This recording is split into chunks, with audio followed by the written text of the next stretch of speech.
Number 1 ബിരിയാണിയുടെ ലിസ്റ്റിൽ വന്ന ബിരിയാണി തിങ്കളാഴ്ചയും ചൊവ്വാഴ്ച രണ്ടെടുത്ത ഒന്ന് ഫ്രീ.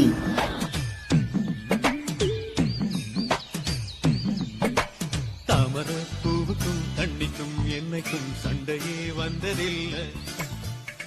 ഇതാണ് മക്കളെ ചെന്നൈയിൽ നിന്ന് കപ്പൽ കയറി വന്ന മുതൽ. ഒരു 1.5 മുതലാണ് കേട്ടോ. ഇവനെങ്ങനെ തട്ടുമ്പോൾ തന്നെ അടിപൊളി മണങ്ങ് മൂക്കിലോട്ട് അടിച്ച് കയറും. അവരുടെ സ്പെഷ്യൽ കത്തിരിക്ക കുളമ്പും സാലഡും കൂടി കൂട്ടി പിടിച്ചങ്ങ് കഴിക്കണം.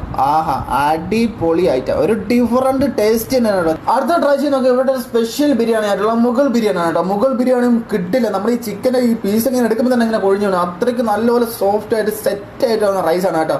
അത് മാത്രമല്ല നമ്മുടെ ചിക്കൻ ലോലിപോപ്പും ഡ്രാഗൺ ചിക്കൻ 65 ഫിഷ് നഗറ്റ്സ് എല്ലാം ട്രൈ ചെയ്ത് നോക്കി. എനിക്ക് ഡ്രാഗൺ ചിക്കൻ ലോലിപോപ്പ് ഒരുപാട് ഇഷ്ടമായി കേട്ടോ. അപ്പൊ നമുക്ക് ഇവിടുത്തെ കസ്റ്റമറിന്റെ ഫീഡ്ബാക്കും കൂടെ ഒന്ന് അറിഞ്ഞാലോ.